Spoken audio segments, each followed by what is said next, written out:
নমস্কার। পশ্চিমবঙ্গের বীরভূম জেলায় তারাপীঠ এটা কিন্তু শুধু একটা তীর্থস্থান নয়, এর সঙ্গে জড়িয়ে আছে অনেক রহস্য, অনেক বিশ্বাস। একদম। ৫১ পীঠের অন্যতম তো বটেই, মানে যেখানে সতীর দেহের অংশ পড়েছিল বলে মনে করা হয়। আবার তন্ত্র সাধনারও একটা মস্ত বড় কেন্দ্র। ঠিক, আজ আমরা এই তারাপীঠের গভীরে যাওয়ার চেষ্টা করব। মানে এর ইতিহাস, পৌরাণিক গল্প, এখানকার তাৎপর্য এইসব নিয়ে একটু আলোচনা করা যাক, আমাদের হাতে যেটুকু তথ্য আছে তার ভিত্তিতে। হ্যাঁ, নিশ্চয়ই। দেখুন, দ্বারকা নদীর তীরে এই জায়গাটা কিন্তু দেবী তারার দুটো একেবারে বিপরীত রূপের জন্য বিখ্যাত। একদিকে তার ভয়ঙ্কারী উগ্ররূপ, আবার অন্যদিকে তার মাতৃস্নেহ। হুম, এই সহাবস্থানটাই তো আকর্ষণীয়। আচ্ছা, এর উৎপত্তির গল্পটা ঠিক কি? ওই যে সতী দেবী কাহিনীর কথা বলছিলেন। হ্যাঁ, ওটাই তো মূল ভিত্তি। মানে দক্ষযজ্ঞে যখন সতীদেবী দেহত্যাগ করলেন, তখন মহাদেব তো ভয়ঙ্কর রেগে গিয়ে সতীর দেহ কাঁধে নিয়ে তাণ্ডব শুরু করেন। হ্যাঁ, সে তো জানি। তারপর বিষ্ণু সুদর্শন চক্র দিয়ে। ও, এই জন্যে তারাপীঠ নাম। হ্যাঁ, সম্ভবত সেই কারণেই। আর এই জন্যই এই জায়গাটা জ্ঞান আর অলৌকিক ক্ষমতা, মানে যাকে বলে সিদ্ধি, সেই সিদ্ধিলাভের পীঠস্থান হিসেবে খুব গুরুত্বপূর্ণ। দারুণ। আরেকটা গল্প তো শোনা যায়, ওই সমুদ্র মন্থনের সময়ের শিব যখন বিষপান করলেন। হ্যাঁ হ্যাঁ, নীলকণ্ঠ শিবের জ্বালা যখন অসহ্য, তখন দেবী তারা মায়ের রূপে এসে তাকে স্তন্যপান করিয়ে সেই জ্বালা জুড়িয়েছিলেন। এটা কিন্তু দেবীর সেই পরম করুণাময়ী মাতৃরূপটার একটা অসাধারণ প্রকাশ। বাহ। আচ্ছা, আরেকটা খুব ইন্টারেস্টিং ব্যাপার হলো বশিষ্ঠ মুনির কাহিনীটা, তাই না? যেখানে বৌদ্ধ তন্ত্রের ছোঁয়াও পাওয়া যায়। ঠিক ধরেছেন, এটা সত্যিই একটা অন্যরকম দিক। কথিত আছে, বশিষ্ঠ মুনি প্রথমে তারাপীঠের সাধনা করে সিদ্ধিলাভ করতে পারেননি। তাই নাকি? তারপর? তারপর উনি কারো মতে বিষ্ণুর, কারো মতে বুদ্ধের, মানে গৌতম বুদ্ধের নির্দেশ পান। সেন নির্দেশে তিনি আবার তারাপীঠে ফিরে আসেন এবং এইবার তিনি পঞ্চম মকার সহযোগে, মানে মধ্য, মাংস, মৎস্য, মুদ্রা, মৈথুন, এইগুলো দিয়ে বামাচারের দেবীর সাধনা করেন। বাবা, পঞ্চমকার। হ্যাঁ, এবং তখনই তিনি দেবীর দর্শন পান। এই ঘটনাটা হিন্দু আর বৌদ্ধ তন্ত্রের একটা মেলবন্ধনের দিকে ইঙ্গিত করে, যেটা তারাপীঠের আধ্যাত্মিকতাকে আরও গভীর আর কিছুটা জটিলও করে তুলেছে। হুম, এই যে এত পৌরাণিক প্রেক্ষাপট, এর সাথে এখানকার মন্দিরটা কিভাবে সম্পর্কিত? ওই লাল ইটের দোচালা মন্দিরটা। একদম। এখন যে মন্দিরটা আমরা দেখি, সেটা মল্লারপুরের জমিদার জগন্নাথ রায় তৈরি করান। সময়টা ছিল ১২২৫ বঙ্গাব্দ। বাংলার খুব পরিচিত দোচালা, মানে দুদিকে ঢালওয়ালা চালের স্থাপত্য রীতিতে তৈরি। আর ভেতরে দেবীর মূর্তি, সেখানেও তো দুটো রূপের কথা শোনা যায়। হ্যাঁ, গর্ভগৃহে দুটো রূপ। একটা হলো আদি শিলা মূর্তি, খুব ছোট, ঢাকা থাকে সবসময়।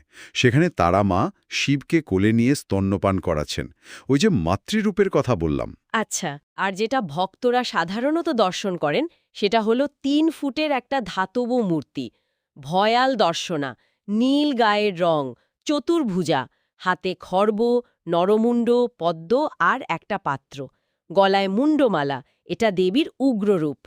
দিনের বেলায় তো এই মূর্তির মুখে একটা সোনার মুখোশ পরানো থাকে, তাই না? হ্যাঁ, দিনের বেলায় ওই উগ্র রূপটা একটা শান্ত সৌম্য সোনার মুখোশে ঢাকা থাকে। একই জায়গায় এই দুই চরম বিপরীত রূপ, সৃষ্টি আর ধ্বংস, স্নেহ আর ভয়, ভক্তদের মনের প্রভাবটা কেমন হয়? এটাই তো তারাপীঠের বিশেষত্ব। দেবী এখানে রক্ষাকর্ত্রী মা, আবার তিনি সংহার রূপিণী। এই ব্যাপারটা ভক্তদের মনে একই সঙ্গে ভয় আর গভীর ভক্তি জাগায়। তিনি আশ্রয়, আবার তিনি জীবনের কঠিন সত্যিগুলোর মুখোমুখি দাঁড় করিয়ে দেন। মন্দিরের পাশেই তো সেই বিখ্যাত মহাশ্মশান।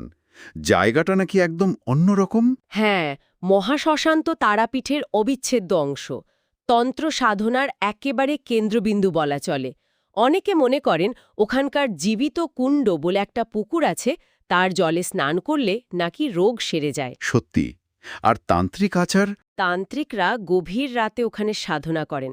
মানুষের খুলি, বিশেষ করে কুমারী বা আত্মহত্যাকারীর খুলি ব্যবহারের মতো বেশ কিছু গুহ্য আচারের কথাও শোনা যায়। আর দেবীর ক্রোধ শান্ত করার জন্য প্রতিদিন ছাগল বলি তো হয়ই। ভক্তরাও তো মদ, মাংস এসব নিবেদন করেন। হ্যাঁ, মদ, মাংস, মিষ্টি, রেশম শাড়ি, এগুলো সবই দেবীর পছন্দের ভোগ হিসেবে চলে। এগুলো ওই তান্ত্রিক ধারারই অঙ্গ। এই রকম একটা পরিবেশেই তো জন্ম নিয়েছিলেন সেই কিংবদন্তি সাধক বামাখ্যাপা। ঠিক তাই, খ্যাপা বাম বা বামাখ্যাপা 1837 থেকে 1911 সাল পর্যন্ত তার সময়কাল। তিনি ছিলেন তারামায়ের একেবারে পাগল ছেলে। তার আচার-আচরণ ছিল খুবই অদ্ভুত, সাধারণ মানুষের বোধের অগম্য। অনেক অলৌকিক গল্প তো শোনা যায়। হ্যাঁ, অনেক। যেমন লাথি মেরে একজনের হার্নিয়া সারিয়ে দিয়েছিলেন, এমন কথাও প্রচলিত আছে। কিন্তু তারামায়ের প্রতি তার টান, তার ভক্তি ছিল একেবারে শিশুর মতো সরল আর গভীর। তার আশ্রমটা এখনও তীর্থযাত্রীদের কাছে খুব পবিত্র একটা জায়গা। আচ্ছা, বর্তমানে মন্দিরে পুজো পাঠ, উৎসব এগুলো কেমনভাবে চলে? সময়ের সাথে কিছু পরিবর্তন এসছে? পুজো আর্চা তো রোজই হয়, ভোরবেলা মঙ্গল আরতি থেকে শুরু করে রাতে শয়ন পর্যন্ত ভোগ নিবেদন সবই চলে। বিশেষ বিশেষ দিনে, যেমন ধরুন তারাপীঠা অমাবস্যা বা সংক্রান্তির মেলা, কালী পুজো, দুর্গাপুজো, এসব সময় সাংঘাতিক ভিড় হয়। যাতায়াত নিশ্চয়ই এখন অনেক সহজ। হ্যাঁ, এখন তো যোগাযোগ ব্যবস্থা অনেক ভালো। রামপুরহাট স্টেশন একদম কাছে। অনলাইনে পুজোর দেওয়ার ব্যবস্থাও হয়েছে শুনেছি।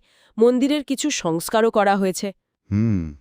তবে ওই যে পাণ্ডাদের ব্যাপারটা, তাড়াতাড়ি দর্শনের জন্য টাকা নেওয়া, হ্যাঁ, সেই ব্যাপারটা আছে। সেটা নিয়ে কারো কারো হয়তো একটু অস্বস্তিও থাকতে পারে।